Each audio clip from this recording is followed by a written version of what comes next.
Inula naman. Oo, matindi yung naging pagbaha sa ilang lugar po dyan sa Sarangani, sa Mindanao. At ito ho ay nangyari sa gitna ng, pagtulong po doon sa mga naapektuhan ng 7.8 magnitude last week, Monday. At, di ba, si Ma'am Juana, kausap natin nung mga nakaraang araw at nananawagan sila ng tulong, no, ng hindi lang po pagkain at saka tubig, kung hindi gasolina. O ito, ay mag-a-update po tayo ngayon. Tatanungin din po natin ang mga sitwasyon ng ating mga kababayan na nananatili or paano baga na nasa tent pa rin po, mga tent na ginawa po nila sa labas po ng kanilang mga bahay dyan sa Sarangani. 803. Si Ma'am Juana Grace Lapore, Public Information Officer po ng Sarangani. Ma'am Juana, magandang umaga po sa inyo.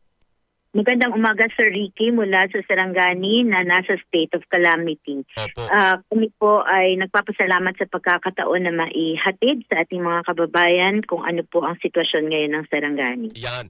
Ma'am, nung inulan, nung binaha, naalala ko yung kwentuhan natin, nung inulan kayo, nasabi nyo yun nga, yung may mga tent po na nasa labas ng kanilang mga bahay. Ano pong sitwasyon ngayon na nag-uulan po dyan? Kaya may mga kababayan po tayo na napilitan talagang pumunta sa mga designated municipal and school evacuation sites natin kasi hindi na po pwedeng nandun lang sila sa kanilang mga kabahayan na nag-set up ng temporary tent. Kaya ang mga families na nasa evacuation centers po natin sa ngayon ay umabot ng 428 families na po. Oh, At ang At ang ating total families po na apektado ay naitala na sa 57,843 families. Kaya napakalaking challenge po talaga yung pag-ulan ng mga nakaraang araw. And we are praying for a better weather these days po. Opo. Ma'am, itong mga families na ito na ngayon nga po ay nagpunta sa mga evacuation center ngayon, kumusta ho yung kanilang sa pagkain, sa tubig, even before ho sila maapektuhan nitong mga nagdaang pag-ulan, sa pag-ulan at pagbaha? Opo, nagpapasalamat tayo kasi nga po yung tinugunan po agad ng ating PLGU at ng ating DSWD at ng iba pang mga partners ang pangangailangan ng mga nasa evacuation centers. So food packs po ay naging available at ang hinihiling po natin ngayon ay ang mats naman po, yung matutulugan, no? Yung mats, banig. additional tents po actually, o banig at saka mga additional tents kinakailangan pa rin po kasi hindi naman po lahat magkasya doon sa ating mga municipal and school evacuation sites. So, ang tubig naman po, nagpapasalamat tayo kasi may mga water tankers po na pinapadala ang ating mga nearby municipalities. In fact, ang municipality of Maytum po, nagpadala ng kanilang water tanker para ma-provide ng po ng tubig. Ang kailangan din po natin sa Ricky ngayon ay yung mga jerry cans, yung mga containers po na kung saan pwede pagsidlan ng mga tubig na potable po. Kasi kahit na may available tankers, kung wala naman pong malinis or malalaking pagsidlan, malaking challenge din po yun. Right. Anong tawag dito? Ma'am, yung mga palikuran, hindi tayo nagkakaroon ng aberya dyan? Pasalamat naman din po tayo kasi yung mga sa mga evacuation sites naman po natin na determined po ay may mga available naman po na mga palikuran. Yun lang po ang talagang ngayon dahil nga sa umuulan-ulan, medyo madulas po yung mga daanan, kaya dobleng ingat po yung ating mga kababayan. Yung mga supposedly passable na po na mga roads, naging prone to landslide din po. Buti na lang po, Sir Ricky, na yung ating mga kawani ng gobyerno sa DPWH round the clock po ang kanilang pagserbisyo para po maayos din po ito. So, yung mga problema sa palikuran at least na-address, yung na lang po talaga natin is the accessibility ng mga roads po sa mga landslide prone areas. Ay di, ibig ko sabihin ma'am, yung 24-hour nilang operation sa pag-aayos po ng mga kalsada, inahinto po ngayon dahil sa nag-uulan? O kapag nahihinto po talaga kapag umuulan. Pero pag once na better naman po, balik na naman po sila ng trabaho. Kaya saludo po tayo sa ating mga partners from DPWH. Opo. Pati na rin po ang PNP at AFP natin tumutulong na rin po sa Ah, ganung. Ma'am Joanna, habang nag-uusap tayo ngayon, nag-uulan ba? Hindi naman. Ngayon po, different parts po ng Sarangani may better weather, and then ang iba po talaga, kasi scattered po, napakalawak po kasi ng Sarangani. Oo nga. So, gray skies but better weather po ang pinagpa-pray natin ngayong araw. Opo. Nakatakda pong bumisita si Presidente Bongbong Marcos sa Sarangani po ngayong araw. Opo. Di ang dami nga pong municipalities nito. Nung huli tayo nag-usap, talaga ho ang sapul dito ay Glan, ano ma'am? Ang Opo, Glan. matindi. Munisipyo po ng Glan at ng Malapatan. Malapatan. Yung area po ng Glan na ang hirap-hirap po abutin, ang Alegado, Oo. ay narating po natin, nakapadala tayo ng mga suporta, food supplies po sa pamamagitan ng air assets ng gobyerno. Mhm. So may mga shoppers po, ilang trips na po yun, na nakapagpadala na ng food packs. Yun nga lang po, dahil sa dami ng apektadong mga pamilya doon, kinakailangan pa ng ilan pa pong trips para po masigurado na lahat po sila ay makakatanggap ng tulong mula sa gobyerno. Yun, opo. So ilang barangay yun, ma'am? So kumbaga wala na, habang nag-uusap tayo ngayon, wala nang isolated na barangay sa municipality ng Glan? Ang Alegado po na nabanggit ko is reachable only by chopper po, Chopper, kasi po landslide prone area po siya. Oo. Patuloy pa rin po ang road clearing operation. Yung sa Big Margos, Small Margos po, kahit pa paano passable na po ang area. Kaya po magsiset up ng mobile kitchen po ang probinsya ng Sarangani para po mabigyan ng at least hindi po yung naka-canned goods lang, kundi yung hot meals po ang maibibigay sa ating mga kababayan na apektado po ng lindol. Opo.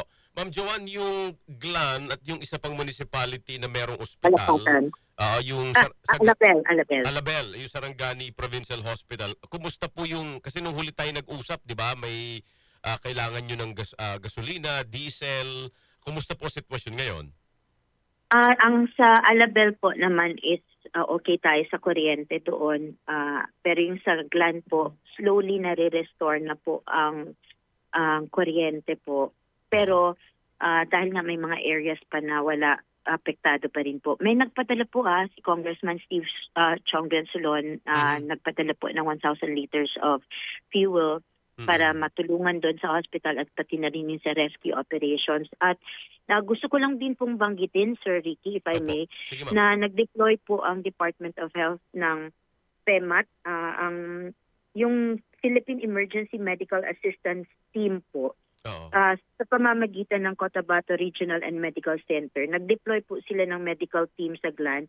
Nag-set up po sila ng specialized emergency field facility para po ma-reinforce ang local healthcare services. Mm-mm. So, ang mga pasyente po natin, di ba, nabanggit ko, relocated dahil nga yung hospital building sustain ng structural damage. Opo. So, nagkaroon po ng emergency setup na na-replicate po ang capabilities ng level 2 na medical facility. Mhm. May triage po yon, may resuscitation area, emergency room, outpatient department for consultations, may wards, may operating room po na capable ng minor surgical procedures and deliveries. Tapos fully equipped din po ng laboratory, x-ray and ultrasound Ay, services. magaling. Para siyang level 2 hospital po. Oo. Saan po Isa located po itong saan po located yun, ma'am? sa Glan po mismo, doon po mismo sa municipal grounds po. Municipal, Recognized oo. po ito as one of the country's national emergency response teams. Oo. Itong CRMC. May mga surgeons po tayo, mga OB, radiologists, mga pharmacists, among medical specialists po. Kaya nagpapasalamat tayo kasi sila po yung na-deploy nung Typhoon Odette sa Siargao. Oo. Kaya nagpapasalamat ang Sarangani po. Si Governor Roel Pacquiao, pinasalamatan talaga ang tulong nila. Dahil itong assistance na ito ay makakasigurado na patuloy po ang pagbibigay natin ng healthcare services sa mga affected communities. So kahit pa paano po natutugon na kasi dahil nga po possible na ang Glan, yung need for fuel para po ma-sustain yung generator and all ay na-provide naman po. So yun po, Sir Ricky, kahit pa paano nakakahinga, pero kapag umaalog na naman dahil sa aftershocks, Aftershocks, yung opo. trauma ng mga bata, tapos kapag umuulan, nadadagdagan yung anxiety and worries ng mga kababayan. Oo. Kaya if I may, Sir Ricky, Opo. maliban na po doon sa tubig at food packs at yung fuel na nabanggit ko nung nakaraan, Mm. ang kakailanganin na po talaga ngayon ng Sarangani are the help of organizations, would be Mm. the help and support of the organizations na nagsispecialize po sa pag-conduct ng stress debriefing, yung Psychosocial. psychosocial support po, Oo, oo. psychosocial support. So kung meron po mga nakikinig po ng mga organizations na ang specialization is pagbigay ng psychosocial support, makipag-ugnayan po kayo sa probinsya ng Sarangani para po matulungan nyo kami na ma-provide ng assistance doon, lalo na sa mga bata na Opo. apektado. Dahil nga po, di ba Sir Dicky, Opo. during flag ceremony, Yes. nangyari itong 7.8 magnitude earthquake. So traumatic po talaga sa mga bata. Tama. Pag ano po yun, halimbawang may volunteer organizations, makikipag-ugnayan muna sa inyo, ano po sila? Diretso sila doon sa mga evacuation center? Ang gagawin po sa deployment po would be in coordination po with the PDRRMC at saka sa MDRRMC po, para kasi sila po yung nakakaalam kung saan po talaga ang concentration ng mga bata, Opo. kung nasaan po ang karamihan, para at least ma-prioritize po natin yung pangangailangan ng mga vulnerable sectors po natin. Grabe ano ma'am, kasi ni-imagine ko rin yung opening ng klase, hindi pa nga nakakasimula itong mga batang ito, lalo yung mga first timer sa school, ang unang intervention ay ano kagad, psychosocial support kagad, ano? Opo, opo. Opo. And Sir Ricky, if I may just also inform our public tungkol sa educational infrastructure impact nitong lindol, dahil po 94 schools ang totally damaged. Wow. Ibig dami. sabihin po nito, 617 ang totally damaged classrooms. Opo. Imagine ang impact nito sa ating mga mag-aaral po. Yeah. Ang dami-dami pong mga schools din na nakatamo ng major damages. 110 schools Oo. major damages, 610 classrooms with major damages. And then ang minor damages naman po, 196 schools with 1,127 classrooms with Mhm. minor damages. Opo. So can you just imagine po, malawakang epekto sa educational infrastructure. Hindi po Yeah. makakabalik agad Agad. Yes. ang mga sarangan ng mga estudyante sa kanilang mga eskwelahan dahil sa nangyari. Paano nga po yun, Ma'am Joan? Paano, well, parang siguro, parang nasa second, third priority nyo ito ngayon dahil nga marami pa kayong tinutugunan ng mga residente. Ang dami pang families na nasa evacuation center. Pero napag-uusapin na rin ho yung sa learning plan nitong mga estudyanteng ito. Napakarami ho nito eh. Opo. Ang ating DepEd po is into it. Siyempre po, aside from the assessment ng integrity ng mga school buildings natin, Opo. inuuna po muna yung ang pangangailangan ng mga estudyante at ng ating mga guro, Yes. ng ating mga DepEd Yes, po, ng yes. mga teachers and personnel, kasi sila po mismo, apektado sila ng Oo. kanilang mga bahay, nasira din and all. So, ang priority po talaga ngayon ay ang kaligtasan ng bawat isa, Mhm. ang pang-araw-araw na pagkain, tubig at pangangailangan at yung tulong sa gitna ng mga aftershocks at even sa mga pag-ulan sa panahon na ito. Opo, no? Yung, well, survival, recovery. Yun muna Opo. talaga yung kailangan natin sa ngayon. O yun po muna. Tapos saka na po yung kung paano yung sa pag-aaral ng mga bata. Ang importante po, mabigyan lang sila ng assurance na makakakain sila, makaka-recover ang kanilang mga pamilya. Dahil nga po ang daming nawalan syempre ng pangkabuhayan dahil yung damage naman po, even ang mga utilities, resorts and private stores apektado. Tama po. Ang mga community services and commerce natin apektado. Mm-mm. Hindi lamang po yun yung, we're not just talking of the national bridges na totally damaged. 4 po ang national bridges na damaged, totally damaged. Isa ang provincial bridge na totally damaged naman. So sa haba ng mga provincial roads na nagkaroon ng damage, andyan pa yung mga commercial buildings, municipal and public buildings na affected. Talagang it's going to be a long way of recovery, Yeah. Sir Ricky. Opo, And opo. ang pagtutulungan ng mga humanitarian missions, yan po ang talagang hinihiling natin.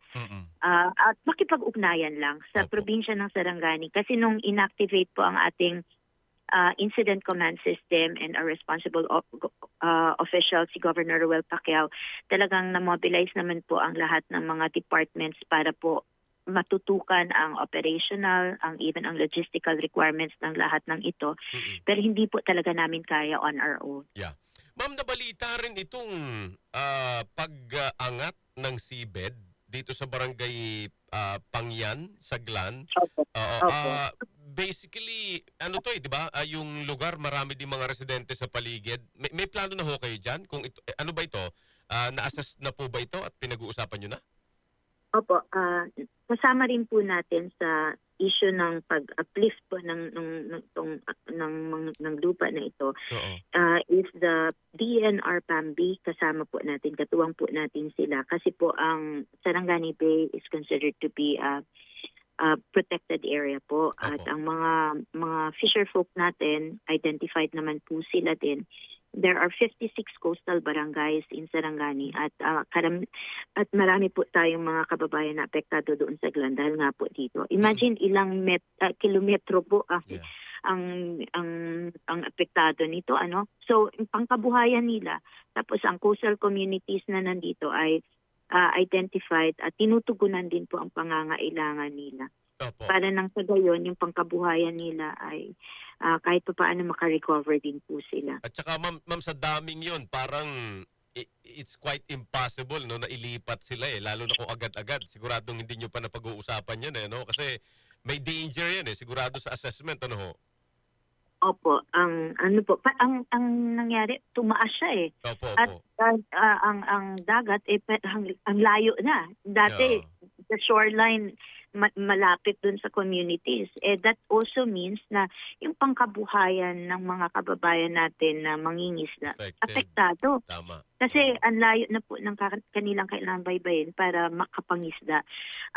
And isa po yan sa mga natural phenomenon na we also have to deal with, no? Dahil sa lindol na ito. Oo.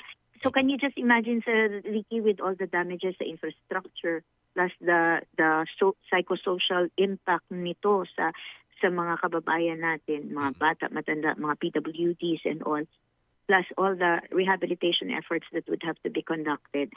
Mahaba-habang usapan pa po talaga to at mahaba-habang panahon ang kinakailangan para makarecover, makabangon ang Sarangani. So, kailangan talaga ng tulong. Even Ma'am Joanne, sa ganitong pag-uusap natin, parang hindi na natin minsan alam kung ano uunahin natin. Economic, no, school, infrastructure, talaga kabuhayan. But although tatawagan naman po namin soon sa mga susunod na araw para mag-follow up po sa DNR regarding this. But iniisali Ma'am sa information po ninyo, wala naman itong pag-angat na to ng dagat, no, at pag-atras ng tubig dagat. Wala naman po itong kumbaga magiging effect po sa kaligtasan ng mga nasa coastal areas? Ang hindi naman po kasi siya yung para siyang nag-recede and then parang for a tsunami warning tapos babalik. Hindi po ganyan. Walang ganon. Tumaas po talaga. Nagkaroon po talaga ng ibang klaseng pag-alog na tumaas yung area na yun. Kaya lumayo na yung parang shoreline na. Opo. So, ang pinapasalamatan po natin, Sir Ricky, is that DNR PAMB is into it at yun na po, talagang chine-check na nila yung mga areas na may reported na pag-uplift po para naman po tingnan kung ano po yung environmental hazards or impact nito sa ating mga kababayan na nandoon. Alright. So, yung atin naman pong mga evacuation centers are already identified. So itong mga communities na to, if needed, meron po silang mapupuntahan. Yun lang po ang pangkabuhayan talaga ngayon, ang isa sa mga bagay na dapat tutukan. So kung ano yung daily sustenance, pagkain, tubig, ang health and safety ng bawat isa. So tapos nandyan din po yung sa ngayon, yung mga nandun na po sa mga evacuation centers, ang kinakailangan nila ngayon, banig, yung jerry cans, yung mga tents. At yung nabanggit ko nga po kanina, yung mga need for psychosocial interventions po. Alright. Dahil hindi na lang yan ngayon relief but the recovery is Recovery. something that we have to look into po. Yes, at ito yun yung medyo matagal-tagal na trabaho talaga din Opo. for all of us. Sige, Ma'am Joanna, salamat po ng marami at muli bukas po kami at sa mga susunod na araw ay di tayo maghuntahan ulit para makapagbigay po tayo ng mga bagong information and malaman po, lalo na ng national government, yun pong mga kailangan po ninyo dyan sa Sarangani. Thank you, ma'am. Maraming salamat, Sir Ricky. God bless you po. God bless, ma'am. Thank you!